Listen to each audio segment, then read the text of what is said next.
Assalamualaikum warahmatullahi wabarakatuh. Baiklah, kami dari kelompok 9. Sebelumnya, yang terhormat Bapak Arif Rohman selaku dosen pembimbing dari mata kuliah Kewarganegaraan. Nah, di sini kami dari kelompok 9 ingin mempresentasikan laporan citizen kami dengan judul Analisis Sikap Melawan dari Mahasiswa terhadap Dosen di Lingkup Perkuliahan. Baiklah, selanjutnya saya selaku moderator ingin memperkenalkan anggota kelompok kami. Nah, yang pertama itu ada Rifki Adi Pratama, yang kedua ada Nastiti Dia Ayu Gantari, yang ketiga yaitu Muslimin, yaitu saya sendiri selaku moderator, yang keempat Leo Senembala, dan yang kelima Immanuel Charles.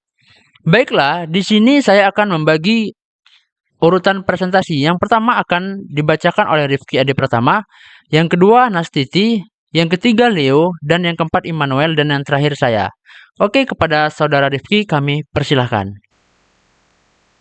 Pertama, latar belakang daripada bagaimana mahasiswa tersebut dapat melakukan eh, suatu suatu kelakuan lawan pada dosen.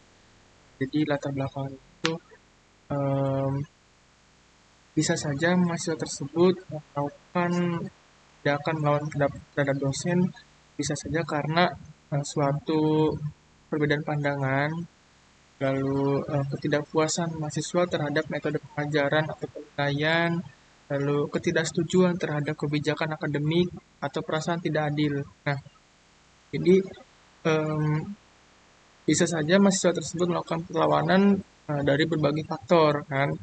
Eh, Misalkan pada saat pertama kali masuk kuliah, kan diterangkan oleh dosen bahwa kontrak kuliah seperti ini, jika untuk apa namanya, ada hak dan kewajiban untuk mahasiswa dan ada hak dan kewajiban untuk dosen. Nah, bila mana pada saat nanti berjalannya perkuliahan lalu tidak ada kesesuaian terhadap kontrak kuliah, misalkan tidak terpenuhinya suatu hak terhadap mahasiswa tersebut, maka bisa bisa saja mahasiswa tersebut melakukan em, suatu sikap melawan atau suatu sikap yang em, apa namanya, menuntut dosen tersebut terhadap eh, ketidaksesuaian antara kontrak kuliah dengan kenyataannya pada saat perkuliahan. Nah, itu bisa saja terjadi pada mahasiswa tersebut melawan kepada dosen. Nah,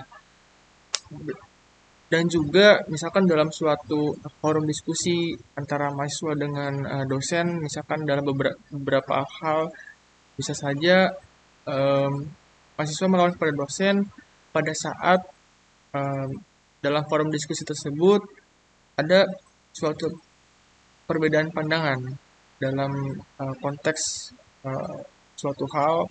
Dalam forum diskusi bisa saja terjadi perlawanan atau sikap melawan tersebut. Lalu em,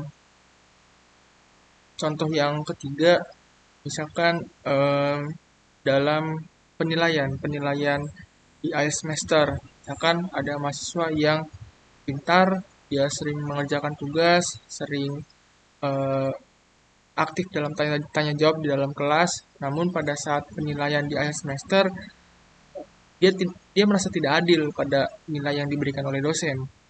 Bisa saja muncullah sikap melawan dari mahasiswa pintar tersebut kepada dosen yang bersangkutan. Dan eh, sikap melawan tersebut tidak menutup kemungkinan terjadi pada mahasiswa yang memang pintar, kelihatannya yang memang baik-baik saja pada saat perkuliahan. Tidak menutup kemungkinan itu bisa terjadi kepada mahasiswa tersebut jika dia merasa tidak adil kepada nilai yang diberikan oleh dosen. Nah, walaupun mahasiswa walaupun sikap mahasiswa melawan kepada dosen itu tidak dibenarkan, mungkin dari adanya em, studi kasus ini mungkin dari adanya analisis ini yang kita analisis, itu memberikan suatu pemahaman, memberikan suatu solusi, memberikan suatu penjelasan sebab dan akibat kepada kedua belah pihak, baik itu dosen maupun mahasiswa. Dan juga mungkin nanti kedepannya lagi dari adanya eh, analisis ini, baik itu dosen maupun mahasiswa dapat berintrospeksi diri atau dapat memperbaiki lagi agar tidak terjadi yang namanya sikap melawan tersebut. Karena mungkin dari mahasiswa atau dari dosen dapat belajar dari analisis ini bagaimana untuk menghindari terjadinya kejadian melawan kepada dosen. Jadi mahasiswa bisa hindari kejadian tersebut dan dosen juga bisa berintrospeksi diri dengan cara menghindari juga terjadinya kesalahpahaman baik itu pada saat apa namanya memberikan nilai kepada mahasiswa di akhir semester dan juga mungkin mengalah pada saat apa namanya forum diskusi lalu juga apa namanya memperhatikan kembali antara kontrak kuliah yang diberikan pada saat di awal semester dan juga pada saat perkuliahan berlangsung agar diperhatikan kembali dan juga dan dan apa namanya memperlakukan adil antara mahasiswa satu dengan mahasiswa lainnya. Next. Nah, dari adanya analisis ini pada studi kasus kami terdapat beberapa poin rumusan masalah ya.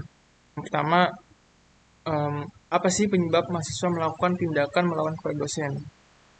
Penyebabnya apa? Sebabnya apa?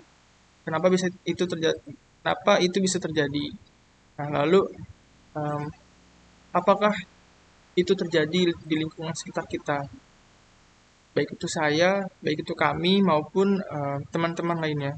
Lalu poin yang kedua, masalahnya ialah dari terjadinya kejadian tersebut, apakah penyebabnya berasal dari kesalahpahaman mahasiswa atau memang pure kesalahan dari dosen? Nah, itu nanti akan dianalisis dan akan disimpulkan di bagi kesimpulan terkait dua poin masalah ini, apakah penyebab dari kejadian tersebut dan juga apakah penyebab kejadian tersebut memang kesalahpahaman mahasiswa atau memang pure kesalahan dari dosen. Seperti itu. Next. Selanjutnya di sini saya akan membahas mengenai alasan masalah ini penting dikaji atau mengapa masalah yang kita ambil untuk dianalisis ini penting untuk dianalisis atau dikaji. Yang pertama yaitu untuk memberikan sudut pandang dan pengalaman baik dari dosen maupun dari mahasiswa terkait masalah tersebut atau masalah yang kita kaji ini. Jadi bagaimana sudut pandang dari pihak dosen dan pihak mahasiswa terkait permasalahan yang terjadi tersebut. Selanjutnya kita juga memahami apa yang memicu atau menyebabkan sikap atau kejadian tersebut. Lalu juga kita melihat bagaimana persepsi dari mahasiswa terhadap dosen atau dari dosen terhadap mahasiswa. Lalu juga jika hal tersebut telah dianalisis, lalu masalah tersebut bisa menjadi bahan evaluasi dari pihak dosen maupun dari pihak mahasiswa. Selanjutnya yaitu kita dapat membantu mengidentifikasi masalah akademik dan etika yang mungkin ada di dalam lingkup perkuliahan. Jadi kita bisa mengidentifikasi nih bagaimana jika kita ada masalah dari bagian masalah akademik dan etika. Misalkan seperti sikap baik atau bahasa bagus seperti itu. Selanjutnya yaitu ada tujuan. Nah, tujuan dari analisa kami mengenai sikap melawan terhadap dosen yang ada di lingkup perkuliahan seperti berikut. Yang pertama yaitu mengetahui dinamika relasi antara mahasiswa dengan dosen. Jadi kita lebih mengetahui lagi nih bagaimana antara dosen dan mahasiswa terhadap relasi tersebut. Yang kedua yaitu kita bisa mengidentifikasi penyebab dari kasus tersebut, seperti mulai dari perdebatan yang mengacu kepada masalah akademik, komunikasi yang kurang baik, dan perbedaan persepsi seperti terdapat pada forum atau yang lainnya. Nah, lalu selanjutnya juga ada faktor-faktor yang lain seperti tekanan emosional atau masalah pribadi dari mahasiswa maupun dosen tersebut. Nah, selanjutnya ada yang terakhir, yaitu memberikan edukasi kepada mahasiswa agar mahasiswa mempunyai sikap yang sopan santun terhadap dosen. Jadi kita memberikan edukasi ke mahasiswa, bisa baik ke mahasiswa maupun ke dosen, bagaimana sikap sopan santun yang baik antara kedua belah pihak tersebut. Jadi tidak hanya sikap sopan santun terhadap mahasiswa ke dosen, bisa juga sikap sopan santun dari dosen ke mahasiswa. Tidak untuk saling menghargai dan mengurangi terjadinya konflik yang lumayan bisa mengganggu masalah akademik kita. Selanjutnya akan dilanjutkan oleh teman saya. Izin melanjutkan dari rekan saya sebelumnya. Di sini ada pun manfaat dari penelitian yang kami lakukan. Yang pertama itu kita dapat mengelola konflik yang terjadi di lingkungan kampus. Yang kedua itu mendorong peningkatan ketertiban mahasiswa. Dan yang ketiga itu meningkatkan kualitas pendidikan. Nah, bagaimana sebuah institusi pendidikan itu memecahkan masalah tersebut. Nah, di situ dibuatlah sebuah kebijakan alternatif dan solusi. Nah, apa aja kebijakan alternatif dan solusi tersebut? Itu yang pertama itu adalah komunikasi terbuka. Komunikasi terbuka ini sangat membantu untuk kedua belah pihak antara dosen dan mahasiswa untuk menghindari terjadinya kesalahpahaman. Nah, contohnya seperti uh, dosen tersebut mendengarkan dengan baik pendapat dari mahasiswa yang bersangkutan dan mahasiswa yang bersangkutan juga menyuarakan pendapatnya dengan lebih beretika dan beradab. Nah, yang kedua itu ada memberikan edukasi tentang etika dan akademik. Di sini kita akan memberikan sebuah sikap hormat dan sikap beradab terhadap dosen serta norma-norma yang berlaku di lingkungan akademik. Nah, ini itu sangat sangat membantu mahasiswa untuk lebih memahami pentingnya sikap hormat dan beretika ketika berbicara dengan dosen ataupun tenaga pengajar yang ada di lingkungan akademik. Dan yang terakhir itu memberikan aturan dan konsekuensi. Nah, ini sangat penting bagi setiap institusi pendidikan untuk memberikan konsekuensi bagi para setiap orang yang melanggarnya. Perlu diingat juga bahwa setiap peraturan tersebut berlaku adil bagi mahasiswa ataupun dosen, dan ketika pelanggaran tersebut terjadi maka konsekuensi tersebut akan berlaku. Mungkin sekian dari saya, terima kasih. Pengembangan Dan akan kebijakan dilanjutkan publik oleh teman dibagi saya menjadi selanjutnya. beberapa bagian. Yang pertama, pelatihan dan pengembangan dosen. Yang kedua, pengembangan kebijakan dan prosedur. Yang ketiga, kesejahteraan mental dan emosional. Yang keempat, penguatan nilai. Dan yang terakhir, peningkatan kesadaran dan pendidikan. Selanjutnya adalah rencana tindakan dari kasus ini. Ini dibagi menjadi 4 cara, yaitu 1. Mengedukasi mengenai etika dan akademik. Yang kedua, meningkatkan penegakan aturan dan hukuman. Yang ketiga, pendampingan mahasiswa. Dan yang keempat, mengevaluasi dan memberi form pelaporan. Oke, selanjutnya itu adalah teknik pengumpulan data.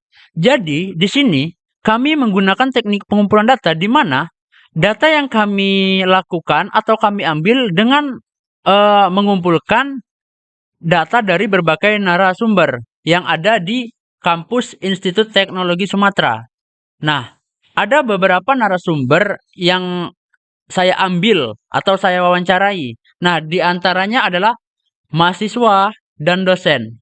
Nah, jadi menurut saya dengan mengumpulkan data secara langsung atau mewawancarai dosen dan mahasiswa, maka apa yang kita analisis dari masalah yang kita ambil atau studi kasus yang kita ambil itu langsung menemukan solusi dan alasan mengapa kasus ini bisa terjadi. Karena mengapa? Karena secara tidak langsung yang kita wawancarai adalah mahasiswa dan dosennya, yang dimana mereka adalah objek yang memang terkena permasalahan konflik ini antara mahasiswa dan dosen. Nah, di sini saya telah mengumpulkan hasil data yang telah saya ambil dari mahasiswa dan dosen. Nah, di sini saya mewawancarai mahasiswa, yaitu ada Mas Ajira. Dia berpendapat konflik antara dosen dan mahasiswa itu biasanya terjadi karena perbedaan pendapat. Misalnya, ada mahasiswa yang tidak puas terhadap nilai. Contohnya itu mahasiswa yang pinter, tapi dia nilainya itu kecil atau tidak puas gitu. Itu menurut Mas Ajira. Nah, yang kedua ini ada Pak Rudi. Pak Rudi ini merupakan dosen biomedis. Ini saya mewawancarai di kantin RK. Nah, beliau berpendapat biasanya itu terjadi karena miskomunikasi, adanya perbedaan pendapat atau mood antara mood mahasiswa atau dosen yang berbeda. Nah, bisa juga atau ada karakter tertentu seperti temperamental. Nah, itu penyebab utama konflik menurut Pak Rudi. Nih, ada yang terakhir pendapat dari Bu Nova. Ini adalah tendik dari program studi rekayasa instrumentasi, di mana ibu ini berpendapat biasanya karena mahasiswa melakukan kesalahan. Oke, jadi kalau semisalnya di kelas, dosen sedang mengajar, tiba-tiba mahasiswa melakukan kesalahan seperti terlambat, nah itu akan mengganggu pembelajaran. Nah, itu biasa akan terjadi argumen-argumen yang bisa bisa mengakibatkan perdebatan atau konflik antara mahasiswa dan dosen. Itu kata Bu Nova. Nah, di sini ada juga mahasiswa ketika melakukan kegaduhan, nah atau membuat masalah itu juga bisa membuat konflik. Nah, terus di sini ada juga perbedaan pendapat. Oke, kita sepakat ada perbedaan pendapat itu sama kayak tadi. Nah, terus juga mahasiswa dapat juga dipengaruhi oleh teman-temannya dalam hal buruk. Misal nih, mungkin teman-temannya nih ada konflik nih sama dosen, tapi mungkin ada teman-temannya dia mungkin ngomporin, jadi panas. Mungkin jadi konfliknya tuh semakin memanas. Nah, ini data hasil saya wawancarai dari mahasiswa dan dosen dan tendik. Nah, di sini saya memberikan kesimpulan. Jadi dari data yang kita ambil menunjukkan bahwa konflik mahasiswa dan dosen penyebab utamanya adalah perbedaan pendapat atau perbedaan argumen. Terus miskomunikasi. Yang sudah saya jelaskan tadi. Perilaku kurang disiplin. Contohnya mungkin telat, melakukan kesalahan. Nah, itu merupakan tidak disiplin. Nah, di situ dosen mungkin tidak suka kepada mahasiswa karena melanggar aturan. Dan pengaruh teman sebaya. Pengaruh teman sebaya ini mungkin bisa menciptakan kegaduhan, nakal, atau lain-lain. Nah, jadi kami memberikan solusi adalah di mana untuk masalah ini perlu untuk meningkatkan komunikasi, pembinaan perilaku dan kesadaran diri mahasiswa, serta mengembangkan budaya akademik yang inklusif. Nah, dan di sini saya juga menyarankan untuk membuka forum diskusi antara mahasiswa dan dosen.